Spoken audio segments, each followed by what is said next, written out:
Hello everybody on Instagram, YouTube, Facebook, anywhere that I'm obviously posting this. I'm really excited because we have Shayla Gillette here with us, and this is going to be one of, just the more popular podcasts because we're going to have to talk about something that is, really important, and it's a pretty controversial topic, and so we're really excited. And I'm actually going to go ahead and start the podcast interview and recording right now. Alrighty, welcome, Shayla Gillette. How's it going? Thanks for having me. I'm doing good, yeah. Yeah, so I brought her in today because, well, we've been friends for a long time, and just through our journey, I've personally seen Shayla obviously grow and change and become, this amazing person. But more than that, I've noticed her as a health coach, which she's going to get into, just transitioning from different health regimens and diets and workout plans and all these things. And so that's why I titled this podcast From Vegan to Carnivore, because it's probably one of the most interesting, controversial things that she has done in her life, probably. But before we get into that, I'd like to just get from your perspective, your a little bit of your background and your life. So share with the audience a little bit about yourself. Yeah, sure. So I've born and raised, in San Antonio, Texas, and I've known Dylan for quite some time, and he's seen me transition through a lot of lifestyle adjustments. But what really led me into that rabbit hole was my childhood. My parents got divorced when I was really young, and I didn't know how that was going to affect me, but it affected my health, unfortunately. How so? So, I grew up on what I like to call Frankenfood.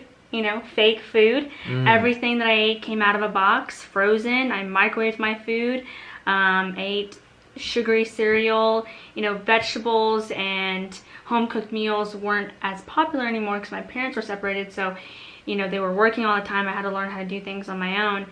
And my health suffered. I started experiencing these chronic migraines at the age of like 6.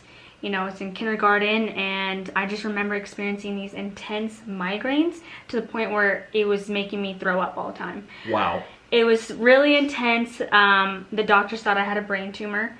So they took me to the neurologist, and they gave me, prescription pills. When no one really asked me, what am I eating? What's my lifestyle like? What is it like at home? And, they're not specialized in nutrition. They're treating the symptoms.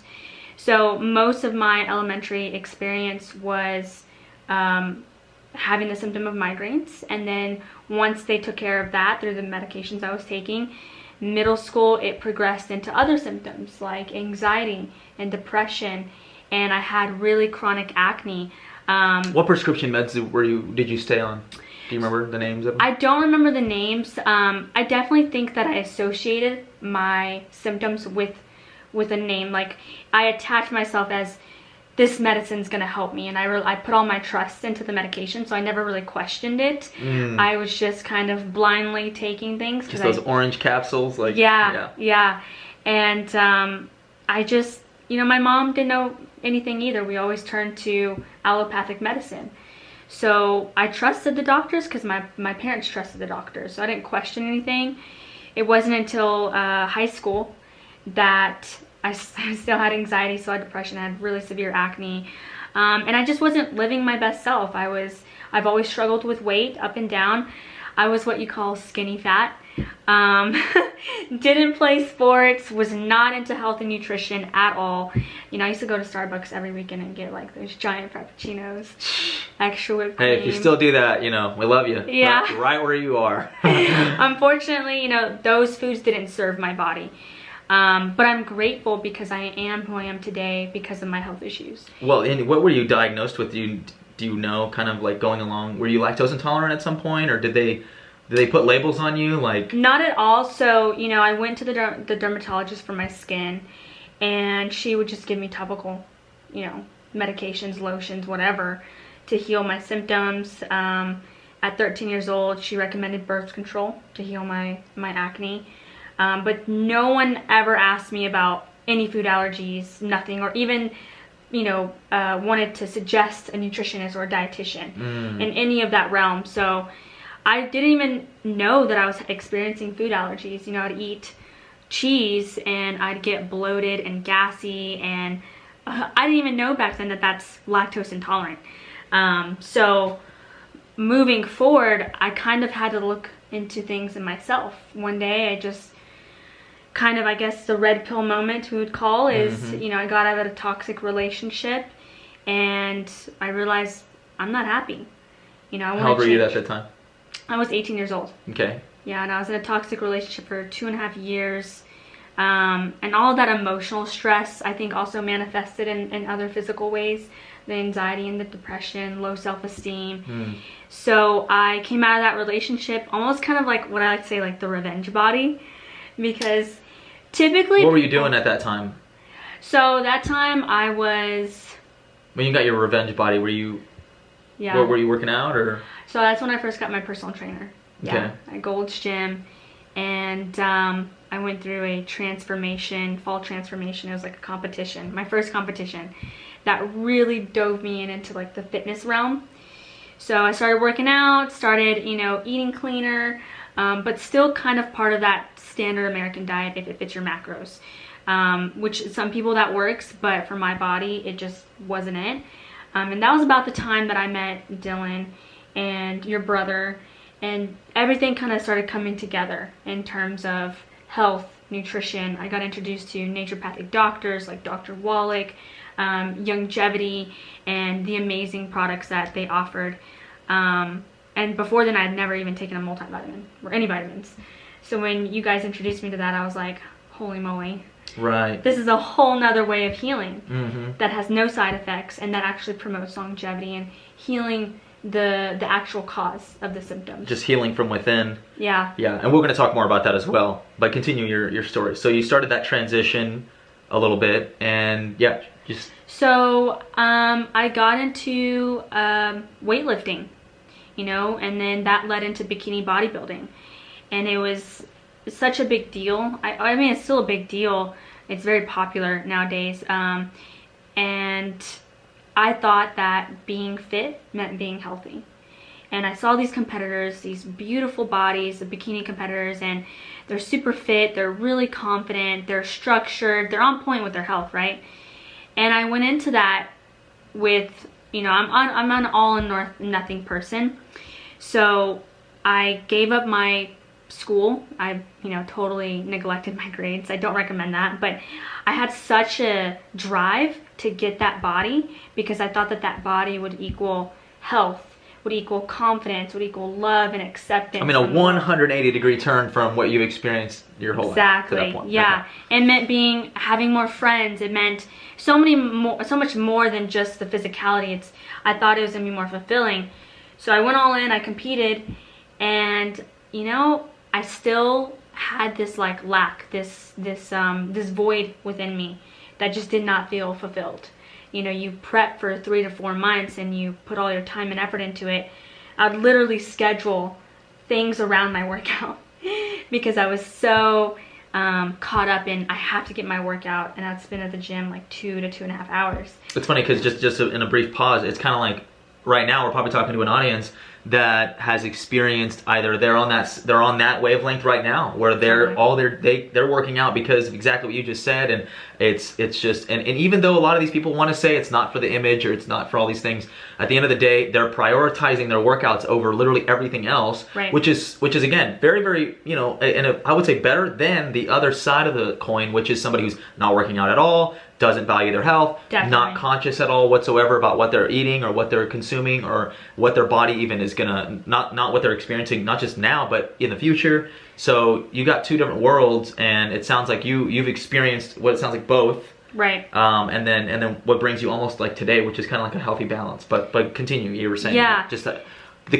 competitions and bikini bodybuilding. I mean, it's a thing. It's massive. A lot of people do it. A lot of people I see on Instagram, they're not even just bikini building or bikini bodybuilding or bikini shows as much anymore, but there's still a huge amount of people doing that. And so, yeah, so she's actually gone through that entire process twice.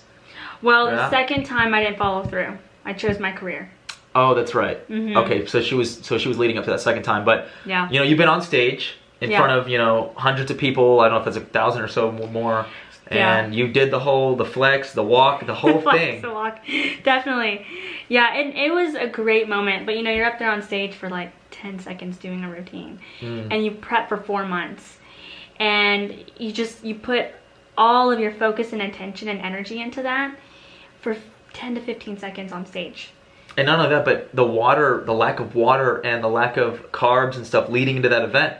Explain like what that's like, why it's so bad for you, and then just, you know, why they even do it in the first place. Yeah, so, you know, I would say even now today, you know, you're told 6 meals a day is going to speed up your metabolism. That's the best, most efficient way to lose weight, gain muscle, yada, yada, yada. But, you know, it's actually not. And that's what I like to call bro science. There's some truth to bro science, and then there's some not so truth. What's bro science? You know, like 30 minutes after your workout, drink your protein, or, you know, definitely they have like that bulk and then the lean and then the bulk, and they're just up and down in their weight and the cutting and, you know, bulking. So that's what I like to call bro science, because yeah, there's some truth into how much protein you should have in order to gain muscle, but it's going to be subjective to the individual.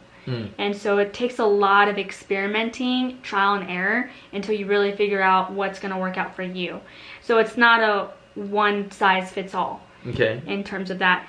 So with the water and the situation with the carb reduction? So, you know, eating 6 meals a day, I was at a caloric deficit, starving my body, you know, and then a week prior, what's called peak week, you pretty much you're eating low fat and low carbs. No salt, because you want to deplete your body, because you want your skin to be tight, so when you're on stage you can see the definition in your muscles and the flexion. You know, and they're not taking quality multivitamins. They're not worried about the quality of their food. And that's what I found myself doing. It was literally macros. It does matter to a point where it comes from, but you know, people after they compete, there's donuts in the background and Oreos, like, you know, they deprive their body from sugar and all this artificial stuff for months, and then they finally let themselves release into this binge. And it's almost like this unhealthy relationship to food. You don't know how to just intuitively eat and have self-control. And that's what it really turned into for me, is like I developed a binge eating disorder afterwards, and a lot of people talk about that in the competition world. Is you get body dysmorphia. Nothing is ever good enough for you, because you're always critiquing your body. Judges are looking at you, and then your relationship with food gets distorted. Okay, and then at that time you weren't a vegan though. I was not. Okay. No. So then you were talking about, because you have been somebody, and I almost jokingly say this, but it's the food. You've been obsessed with your food and your diet for forever since I've known you. So what led you to, you know, after the bodybuilding, and there's probably a lot of different changes that happened, but what led you to become a vegan just finally, and you know, that's what you thought was best for you? So I would say a lot of series of events kind of like led into that. I was still struggling with my health. I was my leanest. I was like 95 pounds. I'm 5'1", and I was 95 pounds. I was super thin, and I felt horrible. I literally felt like I was close to death. I felt depleted. I felt deprived of nutrients. I was not happy in my life still. I just left, you know, got out of school, and I didn't have any friends. You know, I didn't have any friends, because I dedicated my entire life to school. So, you know, and right about that time, you know, me and you were working together as business partners, and I was sharing the message of longevity and really diving into entrepreneurship, being your own boss, and just egos kind of started shedding of the matrix of you have to have a job to be successful. And that's when I really dove deep with Dr. Wallach. And he inspired me to share more of the truth about health and wellness, what's going on in the medical industry and you know, the food industry, and how they're making people sick. So I started off by educating myself around documentaries, and I stumbled across Cowspiracy, which is my first vegan documentary. All the vegans out there, yeah, you know exactly what we're talking about. Cowspiracy. Where did you find the Cowspiracy, by the way? What was it on Netflix? Netflix, yeah. Is it on any Netflix anymore? I think so. It should be, yeah. And what I really liked about that one is I've always been into environment. You know, I'm a tree hugger at heart. I Totally. love Total environmentalist. Yes. Yeah, you know, I'm all about Mother Earth and the animals, and just being sustainable and conscious about products. And, you know, I'd kind of joked around before about veganism, and it's like, it's for the animals. But, you know, like, I didn't think much of it. But until I saw the environmental impact and the, you know, what we're doing behind scenes to these animals, absolutely just enraged me. And it made me so mad that I was being fooled and lied to. I immediately made that switch, and I just was like, all right, no more meat over one night.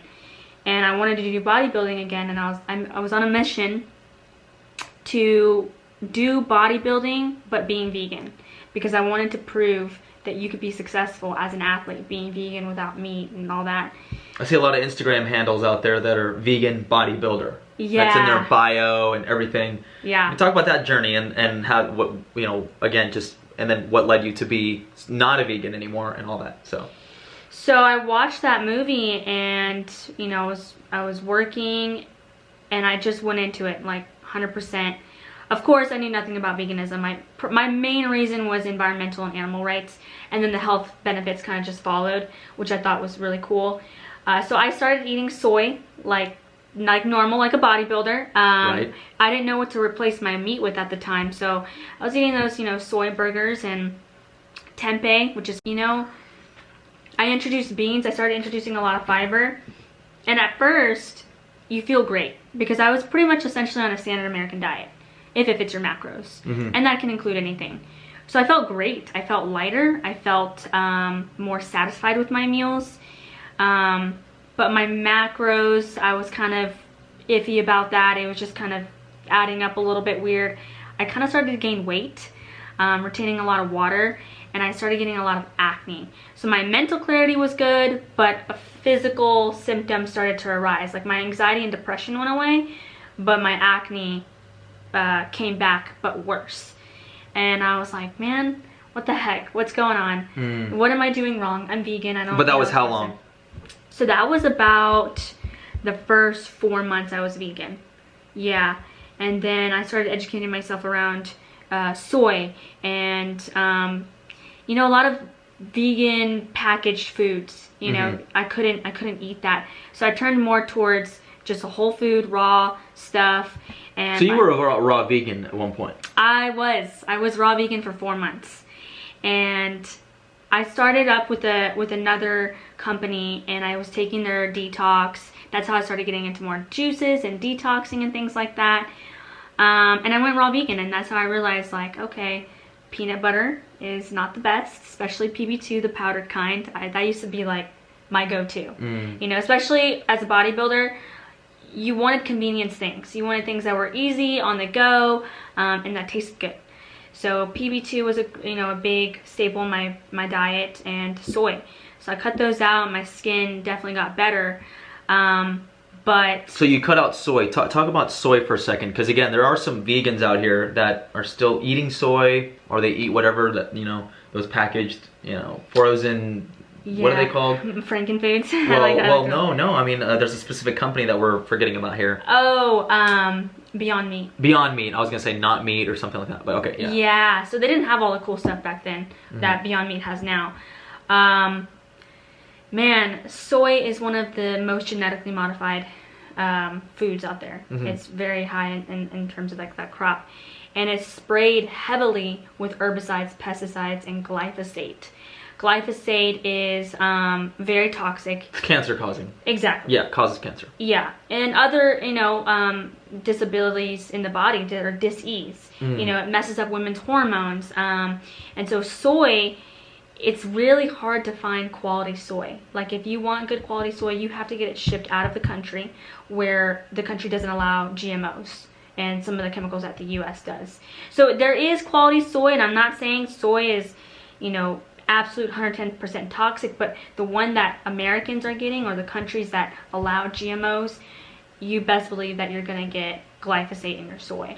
Well, and just on soy too is I've even heard even good soy isn't the best, as it causes estrogen mimickers. There's things in there that are causing even people that women being more feminine is okay, but men being feminine, estrogen is the female hormone, whereas testosterone is the male hormone. So there's mimickers in there in soy. So there's more problems to soy than just, and she's being nice about soy. I personally think soy is like an attack on humanity. I think it's worse, and I think you do too, but for the vegans out there who just really need to know about soy, I just thought that would be at least reasonable to talk about, because definitely. And how do they avoid, I mean, being vegan becomes really difficult when you can't eat soy. It did, especially as a bodybuilder. I didn't know where to derive my protein sources from unless it was all pea protein in a container that's powder, beans and lentils and things like that. But you know, there's also a lot of anti-nutrients, and that was something that I've you know, in the last year and a half have really been diving into. Is, you know, people talk about how healthy fruits and vegetables are, but there's a whole nother side that people don't even know. And that's, you know, lectins, phytates, oxalates, you know, these anti-nutrients that affect the body and can deplete you from nutrients. You know, people tend to feel good going vegan because it's a very spiritual thing. You know, eating primarily plants, stepping away from the standard American diet, and, you know, reconnecting with Mother Earth. That's something that's very spiritual. So you probably feel lighter, more euphoric, better clarity. But eventually, long term, depending on your individuality and your genetics, you know, it may not be sustainable for you. And I found that to be true for me. So, you know, with soy, it's, you know, it's kind of debatable because, you know, some of the Asian cultures eat soy, you know, but they're not experiencing some of the deficiencies that we are. So it could be the quality, it could be the amount, you know, it's subjective to the person. And so with that being said, you know, like beans and legumes, you know, lentils, they contain these anti-nutrients called lectins, and they could be great sources of calories, but nowadays we're not preparing our food the way that our ancestors did. We're not sprouting and soaking and fermenting our food, killing off those anti-nutrients so that we can actually absorb the nutrients that's in that food. So I found myself to be bloated. I had horrible gut issues. I was always gassy. I was going to the restroom like 4 times a day, you know, and I thought that was good. You know, I thought being more regular. Like fiber, they tell you got your better fiber and everything, You know, fiber is great for you. It's going to fill you up, going to help you lose weight, you know, but too much fiber, guys, like, it's not good. You know, they have opposite effects in your digestive system. So I went through the second round of, you know, trying to compete, and, you know, just took over my life again, and my anxiety got worse, you know, got depression, and I just felt really tired all the time. I felt tired. I had no sex drive. I had lost my menstrual cycle. Things were just not feeling good. They're not feeling right.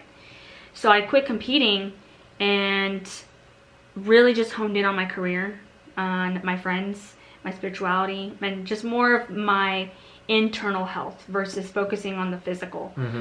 At this time, I was still having some skin issues. I would get rashes and hives after eating certain things. But when you stopped bodybuilding, you know, how did your diet change? Because again, I mean, some of the times I would talk to you, it's like, I've eliminated this, I've added this, and so it's like almost every time. And again, and I say these things because I want people to know that, especially who are out there like vegan and everything, or who are also have a food disorder or food obsession, like, you know, that this woman right here is somebody who, again, we're gonna get to the carnivore part, but it's like, for you to go where you were, it's not like you were just dabbling in things, or that you, quote unquote, didn't do veganism right. That's so like the biggest argument that I get is like, oh, you probably didn't do it right. I'm like, I really tried. It's so funny because anybody who would bring that up to her, it's insane because she is so obsessed, probably more than anyone else, about her diet. It's not about being vegan or being this. It's just like she was obsessed with her food. She was obsessed with her sourcing, the environment part. Everything went into what she ate, and so I would even call it a huge issue. Yeah. But at the end of the day, for someone to be as obsessed as she was, to experience those symptoms and those side effects of being vegan and all this stuff. And then just to where you are now, it's just amazing. So anyway, you stopped bodybuilding, but what about your diet changed after that? Because I mean, I'm sure things changed. Did you eliminate soy after that, or were you already? I eliminated the soy. I eliminated most processed foods.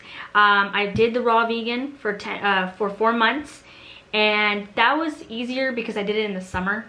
So more fruits were in season. They tasted good. I felt light. I felt like really high energy. But then well, just something right there, you just mentioned it, is just how not all fruits and vegetables are in season. Yeah. And so when you get certain things and the season isn't right for them, number one, they either came from a different country, which is better or whatever, or they are GMO because there's no way for them to grow out of season. For sure. And so again, it's just little things that Shayla has thought about and considered. To even get to that point, to even know that stuff. I mean, but go ahead. A lot of steps in between in my journey of learning and being a personal trainer and teaching about nutrition.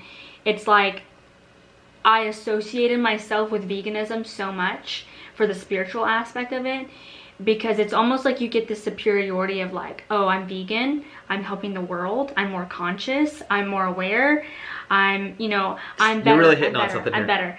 And it's because of this, as we're talking about this, I was vegan for, like two and a half years. Different variations of veganism I experienced, but I was really trying to focus on staying plant-based because I thought that this was the way, this was the answer, this is the truth, everybody needs to be like this. And I didn't understand how people could not see this. And so I was on a mission to, put that on everybody else, on my clients, on my friends. And it's just, once it's not that truth for you anymore, it's kind of like an ego death that you kind of have to like reel yourself back in and, be a little bit humble and be like, you know what, this diet didn't work for me, even though I, blabbled about it for... It was one of my favorite days ever in our friendship, because what she's saying is so real. Not only did you push it on your clients, who are obviously listening to you. Again, she's a personal trainer now. I would say more health coach and personal trainer. But so she's been through the ringer with the fitness industry. She's trained. She's seen great results with her clients. So there's a whole other thing. But just from that angle of her always pushing veganism, I couldn't go out to eat with Shayla, and we would avoid going out to eat with Shayla because it wasn't as bad as, but I'm just saying, like, she would look at the menu or she would look at you, but like, are you gonna order, like, what are you gonna order? Like, it just was real, like, oh, well, I'm gonna eat eggs today, like, and she was just so, like, she didn't want to come off that way because she's a nice person, but yes, she was very intense about it. And so again, she was a true vegan warrior. So for anybody out there who thinks like, oh, she's just fake or whatever, like, because I see a lot of vegans already just hating and all this stuff, and just on other people who've left the vegan community. It's a community. It's so weird that a diet would become a community. But the point is that it's just like you were so religious. I would say religious or zealot.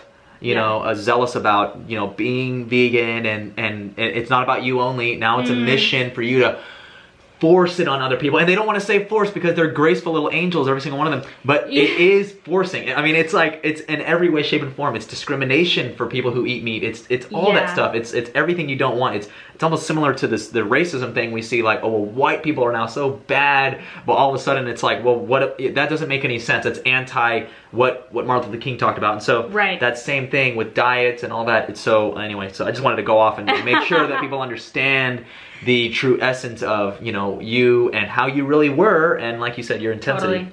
I was even like vegan. It's like VEGG with 2 G's. It's like vegan who eat egg whites. But you're still primarily... Was that part of your transition out of veganism? That was like when I found out I was allergic to soy and some other products. Not only soy is bad, generally, but you were also allergic. Yeah, I'm allergic, and I'm allergic to gluten, or I'd say sensitive. That's what the proper word is. I'm sensitive to gluten, so that pretty much eliminated a lot. I'm also allergic to coconut, and I am allergic to peanuts. So that's a vegan's nightmare. Yeah. Like, yeah, okay, there you go. So, but I wouldn't have learned that about myself if I didn't change my diet, if I didn't go off into and experience my curiosities to try and better my health.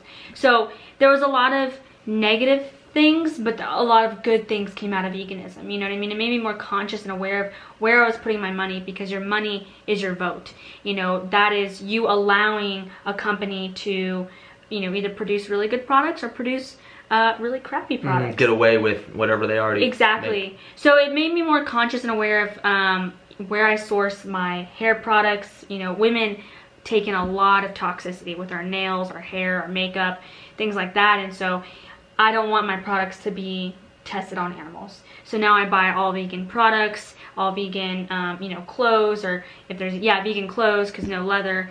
So it made me a lot more conscious in other areas in my life. True. And I think that that's what veganism's true mission is. Yeah, because we're not saying that there's no problems whatsoever in the agriculture industry or the animal industry. Right. You know, that's not true. Really the answer is, it's, if you're doing veganism for the animals, then you're on a valiant mission, but just know that your health will suffer. Yeah. If you're doing veganism for your health because you think that it's the healthy, cool thing to do, you're just in a long-term situation. You're just wrong. Is it good to get off processed foods? Yeah. Is it good to get off of some meats and all processed meats and all that stuff? Yes, initially you're going to see good results, Totally. but long-term it's not the right thing for your health, right? We're going to get to what's the right thing for your health. Right. And so we're not going to just be we're not just being a Debbie Downer here with veganism. Yeah. If you're watching this far, like, you know, we're kind of bashing it a little bit, but we're really trying to, we're going to get to a solution. You know, and honestly though, if it wasn't for veganism, I wouldn't be who I am today.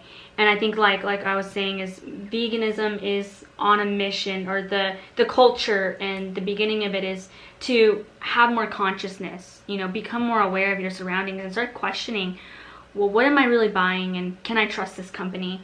And, you know, it's encouraging love, encouraging more compassion in our world, and I think that's something that we're really lacking. Because I mean, it could very easily lead to, you know, somebody volunteering at the veterinarian shelter, Exactly. or the animal shelter, sorry, but veterinarian offices.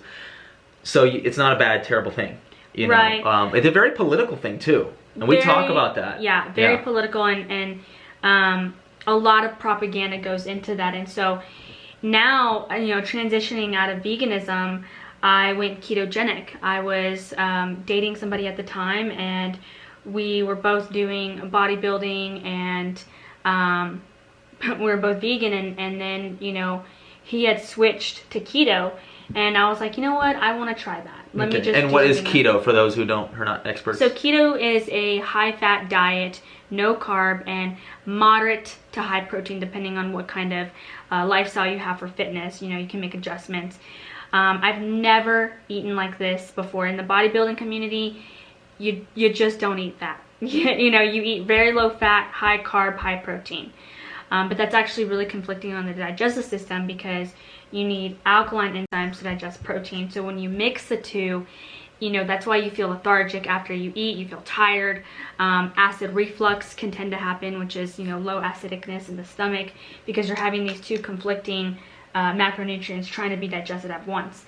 And so eating a high-fat diet just was like super weird. It was just a weird concept, and I did not do it. Tastes good though. Tastes good, yeah. But even then, I still did plant-based keto. I did not want to incorporate meat. I still had that resistance towards eating meat, and a lot of soups and other things like. Yeah, I did a lot of vegetables, soups. Not too much cheese. Occasionally introduce that, but my main thing was eggs. Introduce eggs, and as soon as I introduced eggs, I felt tremendous transformation in my mind. Why do you think that is?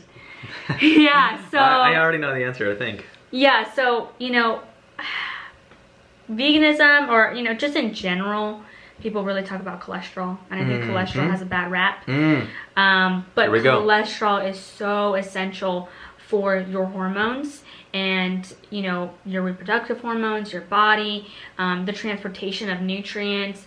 It's just so important. And okay, that's breaking the matrix. Just that, what you just said, is so opposite to what mainstream people talk about, MDs and things like that. Get off cholesterol. Not only get off cholesterol, but have cholesterol reduction in drugs or reducing drugs. So, you know, cholesterol is the boogeyman, and then of course vegans just jump right on board and they're like, see, we already have no cholesterol because our vegan diet naturally leads to less cholesterol. Yeah. And again, so what is cholesterol doing for you in the body? Explain that. So, you know, for women, we need to have healthy hormones. Our menstrual cycles make things very complicated in our bodies, much more complicated than men's. So our cycle, a lot of things are happening leading up to it and then after it.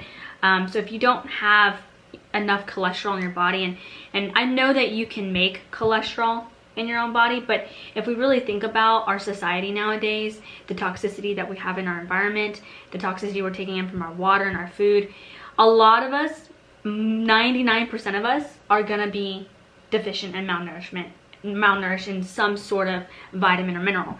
Of course, everything works together like a system. So if you're deficient in one thing, you're going to be deficient in another. So we could say that we're making cholesterol, but are we making enough cholesterol? Is it quality in our body? You know, and that's going to be subjective to the individual. But it's when you mix cholesterol with sugar, you know, like eating a hamburger, that cholesterol is going to change in your body in the way that it's being stored or being used in the body. So, you know, in some of the most recent documentaries I was sharing with you, you know, behind the scenes, is that new movie, The Game Changers, and there's a lot of scientific studies on there that are not 100% accurate in the way that they're conducting these studies. And, you know, if we think about studies in general, they are funded by companies that are trying to push their own product. So it's very hard to conduct a study that is reliable and that's putting out good information, because nobody's going to publish a study where it goes against what they're trying to promote, right? So or they get results and they just suppress these results in favor of, you know, other things. I know vaccine companies do that, and a lot of people have been talking about that, you know, as well. But vaccine companies, they'll do studies and they'll show certain things, but they'll just literally scrap whatever they don't like and then only promote what they do like. And so again, you're referring to a vegan documentary though, and again, we're, you know, veganism is becoming so much more relevant that we're getting large corporations out of it once again. I mean, Beyond Meat is huge now, and you're getting a lot of corporations that do just like any other corporation. They promote what works for them, what's going to sell more of their product. And I'm all capitalist, but crony capitalism is, you know, where you use law and warfare, lawfare, if you will, political warfare to change laws and change things to have people only purchase your products. Right. So, very different. And you know, and I'll even argue, like, ketogenic diet is not the way. You know, veganism is not the way. They're all tools. They're all ways to get healthy away from the mainstream diet, and, you know, taking out the processed grains and sugars and, you know, GMOs in our life. But even being on a keto diet for too long can be detrimental to your health. You know, you do need some sort of glucose eventually, because if we look back at our ancestors, there were times where we were fasting. We did not have food all the time the way that we have now. Modern technology has made things so convenient for us that we can have anything we want at the finger of our tips or touch of our fingers. So, you know, we're getting things transported. We're eating things that are not indigenous to our, you know, genetics or our ancestors, like avocados. You know, they do not grow all year round. They're only specific to a certain region. You know, same thing with goji berries and some of these superfoods, which I used to be all about superfoods. Spirulina, wheatgrass, you know, I thought the more the better. So, you know, looking back, it's like everything in moderation, and it's all about listening to your body and tuning inward and not having an ego attached to a diet label. You know, it's like, I like to say, you know, the health and wellness industry is like high school now. You know, it's like, oh, I'm vegan, or oh, I'm keto, and you associate yourself with this community. Right. And, you know, it's like, I'm this and this made me healthy, and that is wonderful. But it's not a one size fits all.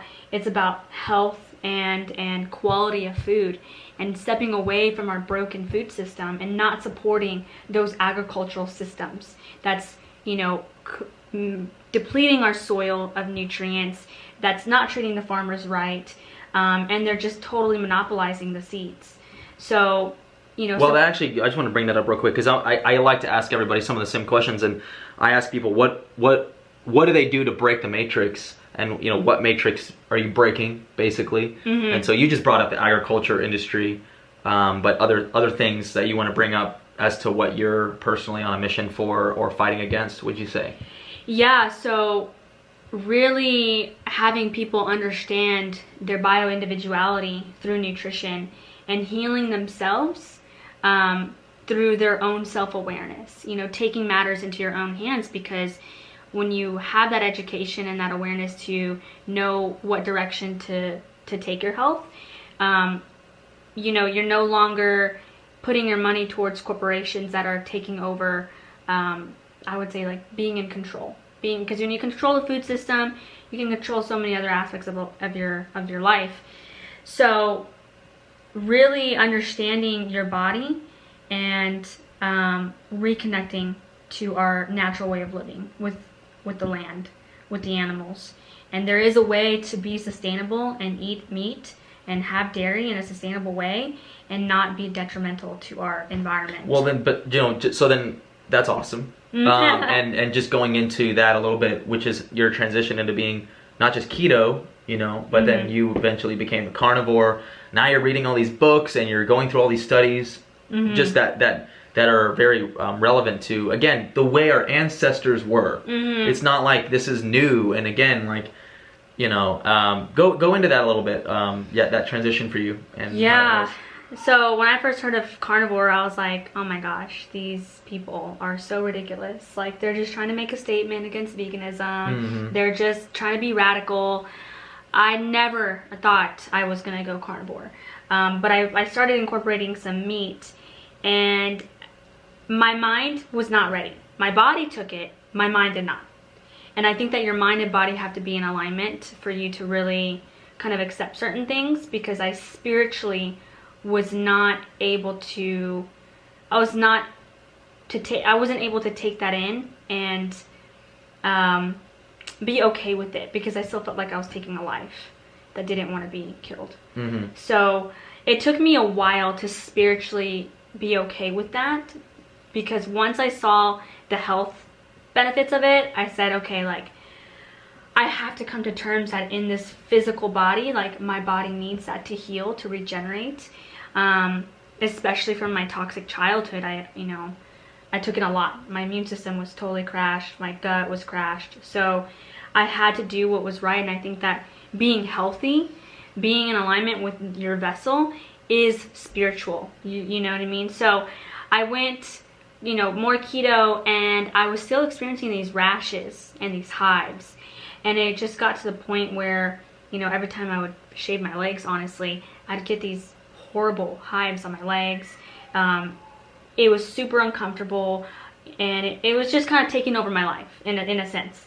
So I looked up the benefits of carnivore, and that's when I came to the understanding or the knowledge of oxalates and phytates. So oxalates are these crystallized microscopic, like crystals are called raphides. So they basically have these like daggers. And they're defense mechanisms for these plants. You know, plants want to survive just as much as we do, and they've formed these defense mechanisms so that they can survive, you know, against insects and other animals. So a lot of the foods that we're eating are relatively new in a sense, because, like I said, modern technology has made things so convenient. We're exposing our gut to so many things that it's not used to. So, I started learning about this, and, you know, these raphides attach to molecules in the body, to sodium and things like that. And when they collect, that's why people get kidney stones. And the doctor will tell you you're eating too much salt. Well, it's not that you're eating too much salt, but your body's not being able to process it because it's attaching to these raphides. Wow. So, I was like, this is insane. So I cut out meat, and I cut out vegetables completely, and it only had beef. I had a little bit of pork. I had goat, lamb, and chicken, and eggs. Yeah, I wasn't introducing fish at this time because of how toxic our ocean is. So, plus it's just hard to source fish and have it, you know, be not so expensive. Right, that's true. Mm-hmm. So, you know, in 1 month, I would say, well, for 2 weeks doing that, all my rashes went away. All of my rashes, all my hives. I had some allergies here and there. No allergies. Had my first menstrual cycle on that diet, and absolutely pain-free, no cramps, no mood swings. I didn't have any breakouts. I didn't even really have any cravings. You know, I know menstrual cycles is a big thing for women, especially in the bodybuilding community. Mm-hmm. You either have horrible menstrual cycles where you're cramping, you're throwing up, or you don't have one at all, which is, I would say, even worse. Because, you know, then it means your body's just not operating normally. Exactly. You're not even, you can't have children, you know, and a lot of infertility is a huge thing in not just veganism, but bodybuilding in general, because women push their bodies so much that it totally messes up with their hormones and reproductive organs. So went carnivore for a month, and I slowly started introducing things back in, and I've never had a reaction from fruit, but I had an acai bowl, and I immediately started getting itchy all over my body. Wow. I was itchy. I was having bone and joint pain. And again, these are things that do tend to occur when you get off of certain diets, right, or things that you're used to. Sometimes, like if you're off gluten, then you get on gluten, all of a sudden you have a reaction where you never really did in the past. Right. You just got off gluten because you heard it was good for you, and so now you eat gluten again, and you're having hives, you're breaking out. Yeah. And so again, your body does get used to, you know, whatever situation it's being put under. So, right, you know, you may not know it, but your body is suffering based on what you're eating or lack of supplementation, like we're going to talk about in a second. But just all of that. And so once you introduce the body, reintroduce it to something that you've been eating forever or whatever. Right. Just like you said, you had an acai bowl, like that's super lit and woke to have. Yeah. And now all of a sudden you're having hives. Yeah, I used to love acai bowls. I still do, but I just don't eat them as often because I'm aware of how much I'm taking in. But you know, it was something so benign. You know, you wouldn't have thought something like that would make you sick. But I like to refer to it as like, it's like alcohol. You know, if you drink alcohol after a certain amount of time, your tolerance builds up. So our bodies have had this tolerance or this adaptation to all the toxins we're taking in from the outside world, that we're used to feeling a certain way, and because we're used to it, it becomes our normal. You know, so whether you're out there and you have bloating and gas or acne, or you frequently get tired around 12 or 2 o'clock, you know, those things aren't really normal. Or maybe you're having night sweats occasionally. You know, these things shouldn't be happening. Our body should be functioning at its optimal most days. Right. You know, so I didn't think that was going to happen, and other things had kind of made me realize how sensitive my body was, but also how sensitive other people's bodies could be, and they don't even know it.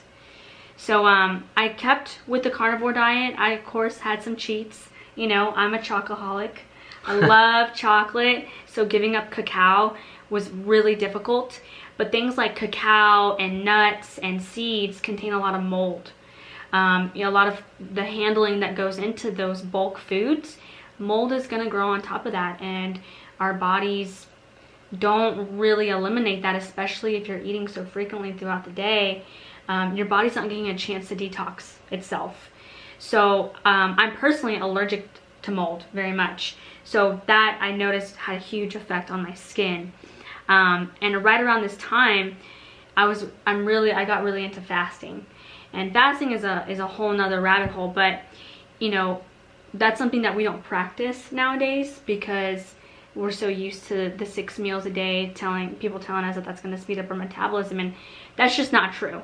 Fasting is such a healing and repairing tool for us to use for nutrition and getting healthy, but also for weight loss.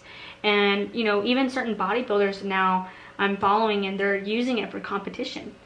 And so it's really transforming this fitness industry and the way that we view it, and being more efficient. You know, it's like 6 meals a day does work, but is it the most optimal? Is it the most efficient way of doing something? Wow. So it being on months,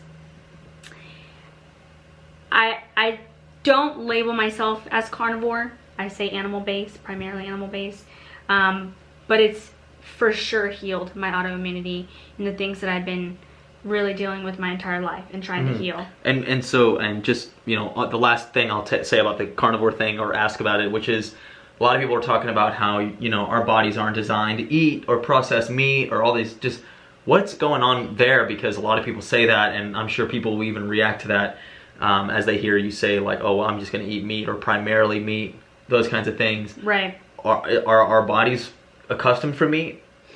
Yeah, so that's one of the things that the biggest arguments I looked into. And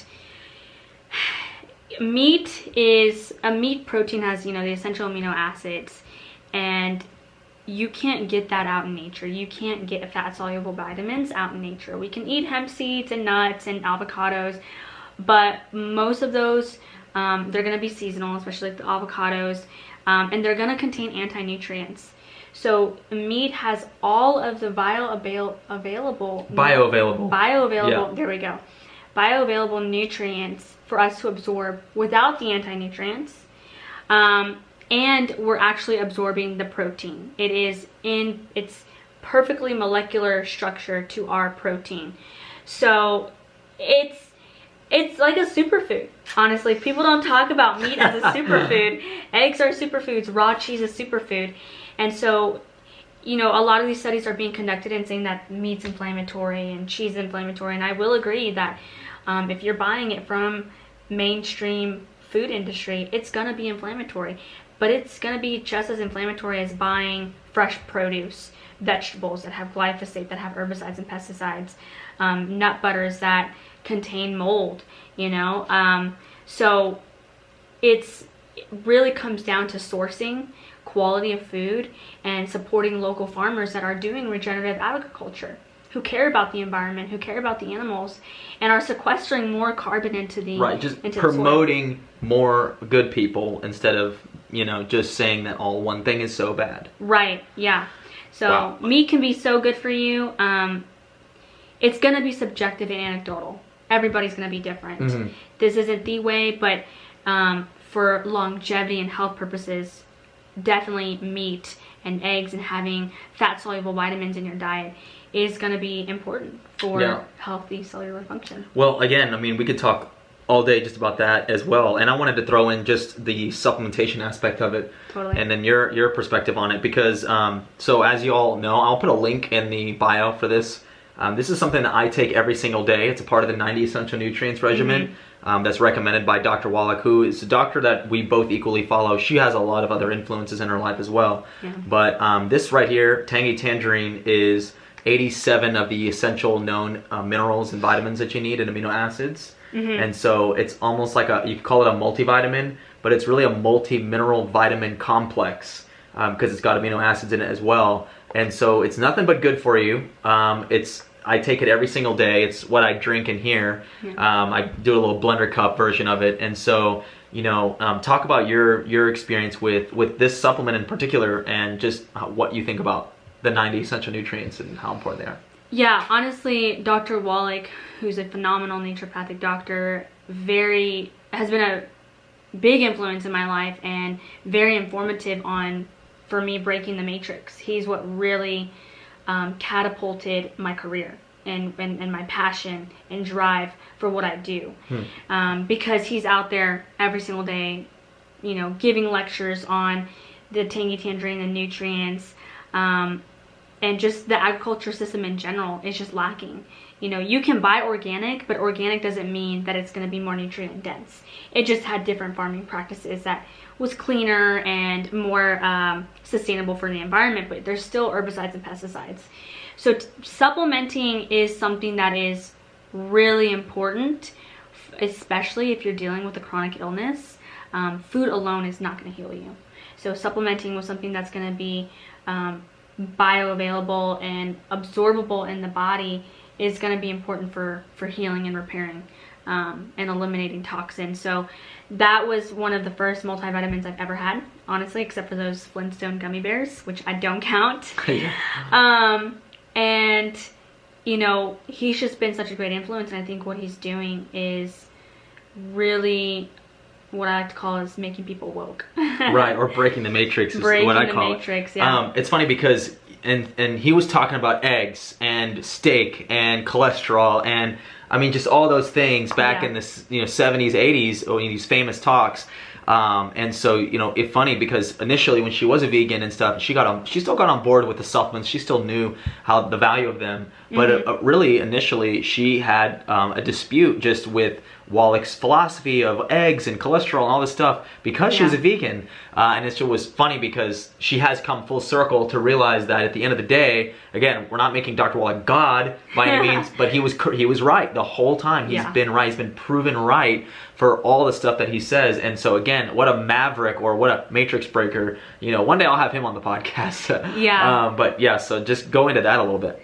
So, you know, bacon and eggs, I'm like, what is this guy promoting? Like, this is absolute false.